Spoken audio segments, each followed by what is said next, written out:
पहिला जा आणि एबी फॉर्म भरून राष्ट्रवादीचं तिकीट म्हणून तू भरून टाक. अण्णा म्हणलं असं, अहो ते जाहीर तर शिलवंतला झालं, तुला काय करायचं बाकीचा, तो फॉर्म भर. फॉर्म भरायला लावला तो 2 वाजता का 2:30 वाजता माझी वाट बघत होता तिथं. मी गुपचूप त्याच्याकडे फॉर्म दिला.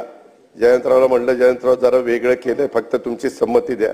काय केलं असेल तर ते आई संमती, पण माझं नाव सांगू नका. बरं नाही म्हणलं सांगतो. त्याच्यामध्ये आता एकत्रित आतनं बसल्यानंतर तिकीट ठरवताना कोणी काय ठरवलं हे बाहेर सांगायचं नसतं, असा रीतिरिवाज आहे.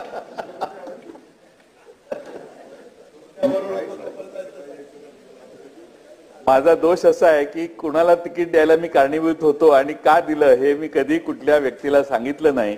कारण पक्षात एकोपा राहावा, पक्ष एकमताने चालावा आणि कुणालाही काहीही कळू नये पण त्याला रिझल्ट मिळावा असा प्रयत्न करणं आवश्यक आहे. पण दादांनी अतिशय खुलेपणाने आमच्यातून तिकडे गेल्यामुळे त्यांनी मोकळेपणानं अण्णा बनसोडना कसं तिकीट मिळाले हे सांगितलं. पण वस्तुस्थिती अशी आहे की दादांनी आणि मी मिळूनच त्या मतदारसंघात दुसरं नाव मुंबईत ठरवलं.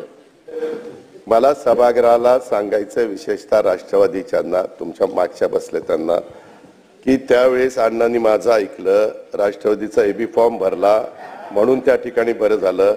त्यावेळेस आमदार आज विधानसभेचा अध्यक्ष तो होतोय. राजकारणात माझं ऐकलं तर कुणाचं किती भलं होतं ते बघा. ते आता बऱ्याच जणांच्या लक्षात आलं असेल.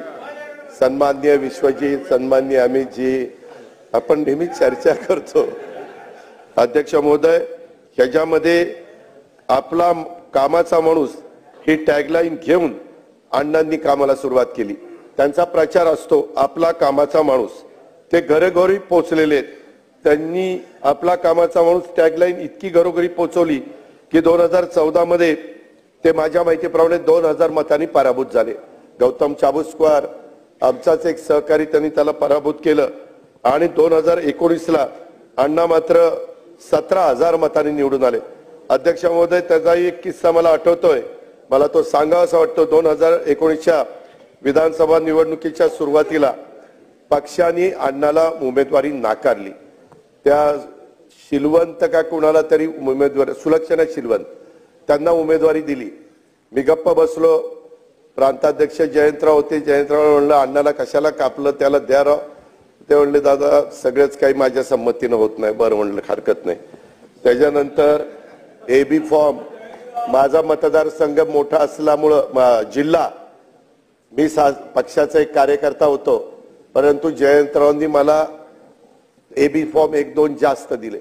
अध्यक्ष महोदय, मी रात्री 12ला निघालो. अण्णाला एक्सप्रेस हायवे संपतो ना तिथं 2 वाजता बोलवलं आणि त्याला म्हणलं, हे ओके हा एबी फॉर्म, आणि उद्या 11ला पहिला जा आणि एबी फॉर्म भरून राष्ट्रवादीचं तिकीट म्हणून तू भरून टाक. अण्णा म्हणलं असं, अहो ते जाहीर तर शिलवंतला झालं, तुला काय करायचं बाकीचा, तो फॉर्म भर. फॉर्म भरायला लावला तो 2 वाजता का 2:30 वाजता माझी वाट बघत होता तिथं. मी गुपचूप त्याच्याकडे फॉर्म दिला. जयंतरावला म्हणलं, जयंतराव जरा वेगळं केलंय, फक्त तुमची संमती द्या.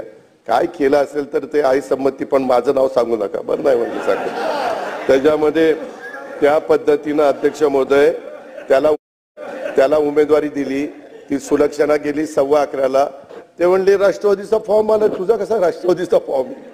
तिचा फॉर्म नाही, काही नाही. आणि अण्णा त्या निवडणुकीत 17,000 मतांनी त्या ठिकाणी निवडून आला. आणि अध्यक्ष महोदय, मला सभागृहाला सांगायचं, विशेषतः राष्ट्रवादीच्यांना, तुमच्या मागच्या बसले त्यांना, की त्यावेळेस अण्णांनी माझं ऐकलं, राष्ट्रवादीचा एबी फॉर्म भरला म्हणून त्या ठिकाणी बरं झालं. त्यावेळेस आमदार आज विधानसभेचा अध्यक्ष तो होतोय. राजकारणात माझं ऐकलं तर कुणाचं किती भलं होतं ते बघा. ते आता बऱ्याच जणांच्या लक्षात आलं असेल. सन्माननीय विश्वजीत, सन्माननीय अमितजी, आपण नेहमी चर्चा करतो. 2024ला तसं बघितलं तर आम्हाला महायुतीला 17 जागा मिळाल्या, 31 जागा महाविकास आघाडीला मिळाल्या. खासदारकीच्या वेळेस मुख्यमंत्री एकनाथराव होते, मी आणि देवेंद्रजी उपमुख्यमंत्री होतो. परंतु एकनाथराव आणि आम्ही दोघंही बसलो, तिघही, आणि एकनाथरावांनी सांगितलं, ठीक आहे आता लोकसभा झाली आहे, आपण आता पुन्हा कामाला जोमाने लागूया, चांगल्या चांगल्या योजना या राज्याच्या करता त्या ठिकाणी देऊया.